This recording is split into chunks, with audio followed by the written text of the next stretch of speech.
bendiga, hermanos. ¿Cómo están esta noche? Espero que estén todos bien. Le quiero dar gracias a Dios por permitirme este tiempo de poder estar aquí con ustedes en esta noche.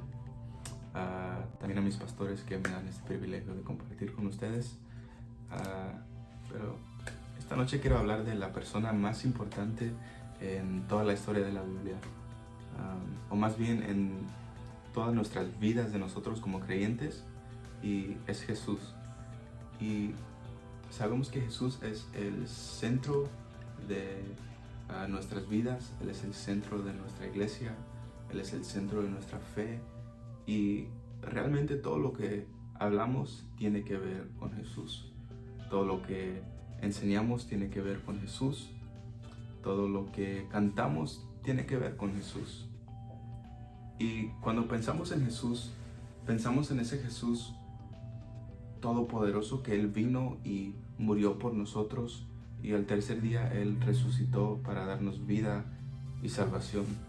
Pero me pregunto yo a veces si se nos olvida que Jesús también era humano, y en la humanidad de Jesús Él quiso enseñarnos muchas cosas. Jesús era humilde, era compasivo, y a veces en la humanidad de Jesús Él también era débil. Y cuando digo débil me refiero a su físico.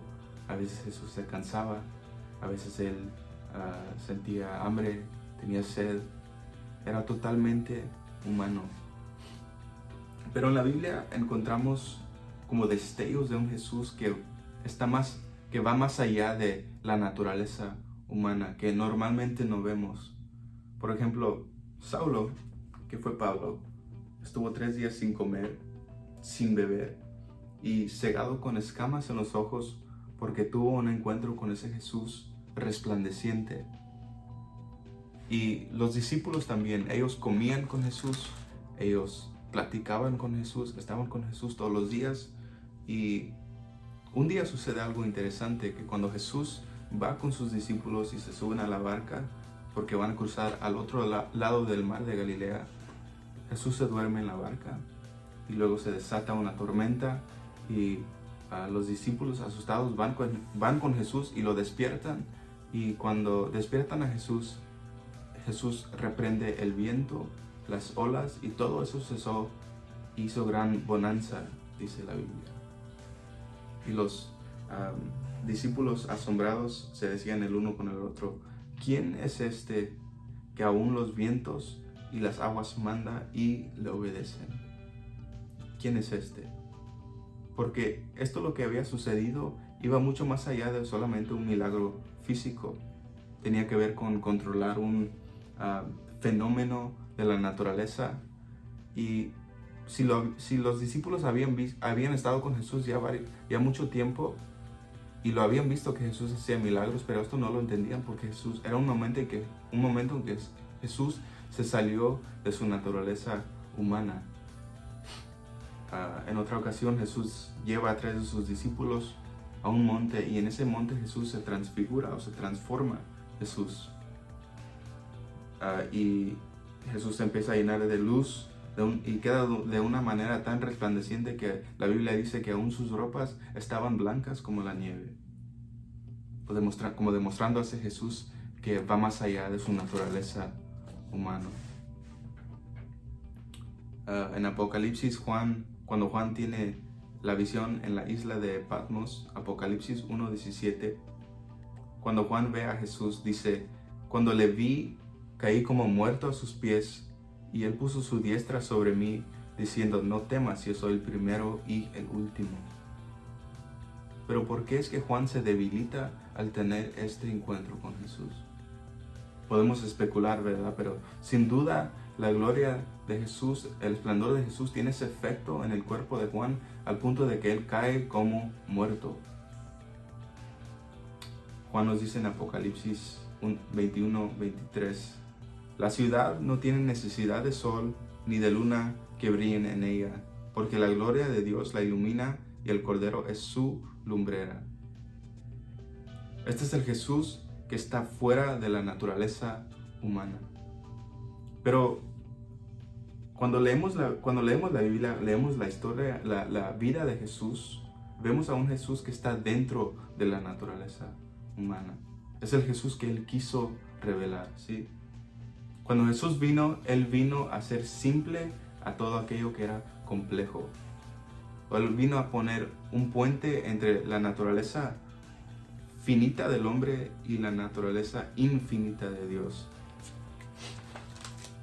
Y por lo menos así parece en las páginas de los evangelios, este Jesús trata de alejarse de la fama y el poder. Y cuando leemos la vida de Jesús, vemos que Jesús hacía milagros. La Biblia registra más de 30 milagros que Jesús hacía y hubieron mucho más que no fueron registrados.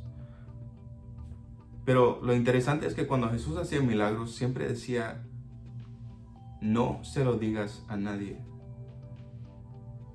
Porque Jesús se rehúsa a alcanzar fama entre los demás. Jesús solo hacía milagros en frente de 3 de sus discípulos y los enfermos. Y en Mateo 16, del 13 al 20, cuando Jesús está en Cesarea de Filipo con sus discípulos, y Jesús hace la pregunta, dice, ¿quién dicen los hombres que es el Hijo del Hombre? Y todos los discípulos dan su respuesta, y luego Pedro responde y él dice, tú eres el Cristo, el Hijo del Dios viviente. Y Jesús le dice, bien has dicho, Pedro, porque no te lo reveló ni carne ni sangre, sino mi Padre que está en los cielos. Y después de hacer esta declaración tan importante, tan poderosa, y están a punto de regresar de Cesarea de Filipo, Jesús le dice, no se lo digan a nadie. Jesús se rehúsa y se negó a hacer algo para demostrar su poder. En Mateo 4, las tentaciones en el desierto tenían todo que ver con Jesús demostrar su poder y alcanzar fama a través de su poder. Satanás le dice, lánzate del pináculo del templo y Dios mandará ángeles a que te recojan y no te suceda nada. Jesús podía hacerlo y alcanzar fama, pero más bien se rehúsa. Jesús entendía que lo sobrenatural y los milagros no se traducen en fe. Jesús entendía que lo sobrenatural y los milagros no se traducen en fe y siguen sin traducirse en fe. En la parábola de el rico y Lázaro que Jesús contó, es una parábola interesante. Dice que había un rico que tenía su palacio, que tenía banquetes, fiestas todos los días. Y afuera de su palacio, a la puerta de su palacio, había un mendigo, se llamaba Lázaro. Y siempre estaba pidiendo a la puerta de este palacio. Y dice que un día Lázaro muere y él despierta en el seno de Abraham. Y después muere el rico y él despierta en el Hades. Y dice la parábola que el rico puede ver hacia arriba y puede ver a Abraham y Lázaro en su seno. Y el rico le dice a Abraham, le dice, manda a Lázaro a que moje su dedo en el agua y venga a tocar mi lengua, por el tormento en el que él estaba. Y Abraham le responde que no se puede hacer esto. Entonces el rico le dice, manda a Lázaro o resucita a Lázaro y que él vaya y le hable a mis hermanos acerca de lo que les va a suceder si siguen viviendo de la manera en la que yo vivía. Esto es lo que Jesús le dice a través de los labios de Abraham. Le dice, si no oyen a Moisés y a los profetas, tampoco se persuadirán, aunque algunos se levantare de entre los muertos. Jesús está diciendo que el poder y los milagros realmente no provocan fe o hace que la gente realmente crea. Cuando muchos de nosotros los cristianos nos fascinamos mucho con los milagros, con todo lo que tiene que ver con poder, y vemos que Jesús no quiso revelar tanto eso, sino más su humanidad, su humildad, su compasión. Pero nos obsesionamos nosotros mucho con lo sobrenatural y el poder, pero Jesús se alejaba de todo eso. Solamente lo lo demostraba cuando era necesario. Demostraba su poder solamente cuando era necesario. Porque Jesús nos quiere llevar a entender que hay cosas más importantes que el poder y los milagros. Cuando Jesús manda a los 70 a predicar y ellos regresan, dice la Biblia que ellos regresan maravillados porque los demonios se les sujetan.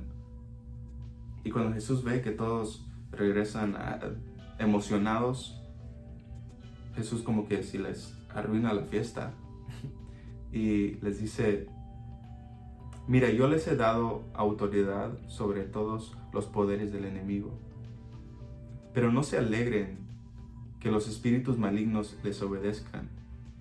Alégrense porque sus nombres están escritos en el libro de la vida en el cielo. Jesús dice, eso es lo que importa realmente. Jesús nos quiere llevar a una vida más simple, que no nos enfoquemos en los milagros y lo sobrenatural. Jesús no quiere ser una demostración de poder para que nosotros creamos en Él. Como un padre que a veces juega a las luchas con su hijo, ¿verdad? El padre siempre se deja ganar. Un padre no demuestra su poder, y de la misma manera Jesús lo hace con nosotros. Cuando Jesús fue aprendido en el huerto de Getsemaní y llegan los soldados con espadas y con palos a arrestarlo, y Pedro saca la espada y corta la oreja de uno de los soldados que estaban ahí, Jesús le dice: aguarda tu espada. Luego dice Jesús en Mateo 26:53, le dice a Pedro: ¿acaso piensas que no puedo ahora orar a mi Padre y que Él no me daría más de 12 legiones de ángeles? Yo pudiera demostrar mi poder, dice Jesús. Necesitamos aprender de este Jesús que dice: aprendan de mí que soy manso y humilde de corazón. El Jesús que vino a establecer un reino distinto a los demás. Necesitamos aprender de este Jesús y su mensaje que está lleno de su cotidianidad. ¿Y qué quiere decir esto? Que Jesús, siendo el creador del universo, vemos que su mensaje está lleno de cotidianidad. Jesús hablaba del pastor y sus ovejas. Jesús hablaba del sembrador que sale a sembrar, el pescador que llena su red de peces, las aves del cielo. Este es el mensaje de Jesús que fue tan aterrizado.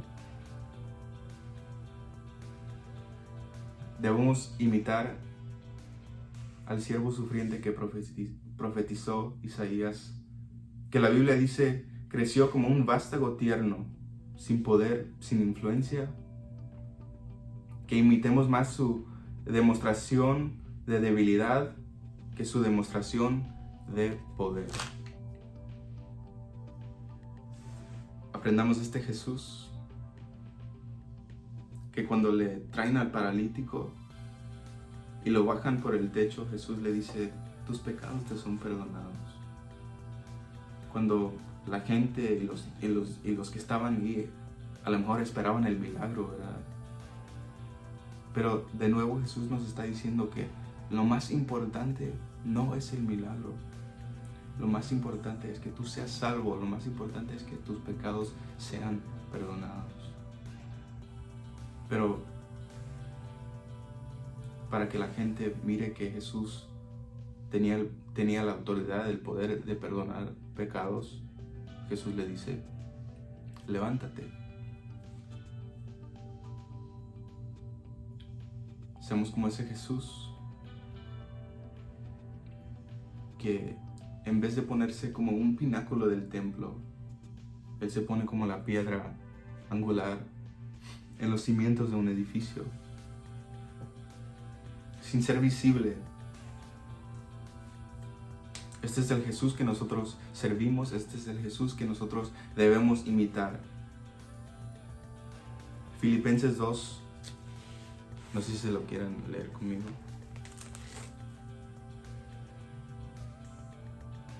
Filipenses 2 dice: por tanto, si hay alguna consolación en Cristo, si hay algún consuelo de amor, si hay alguna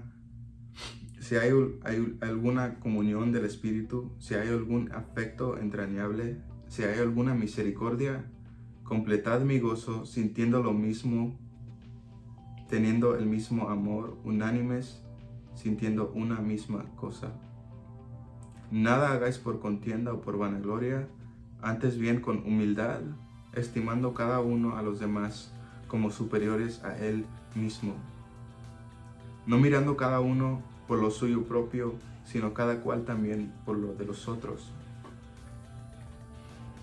Haya pues en vosotros este sentir que hubo también en Cristo Jesús, el cual, siendo en forma de Dios, no estimó el ser igual a Dios como cosa a que aferrarse, sino que se despojó a sí mismo tomando forma de siervo, hecho semejante a los hombres, y estando en la condición de hombre, se humilló a sí mismo, haciéndose obediente hasta la muerte y muerte de cruz. Este es el Jesús que debemos imitar. Este es el Jesús, el Rey, que vino y se adaptó a la vida de este mundo, se adaptó a la comunidad. Y este Jesús, con mucho amor, obedientemente y humildemente, entregó su vida por nosotros. Este es el Jesús que debemos imitar. Este es el Jesús, el Rey, que vino y se adaptó a la vida de este mundo, se adaptó a la comunidad. Y este Jesús, con mucho amor, obedientemente y humildemente, entregó su vida por nosotros.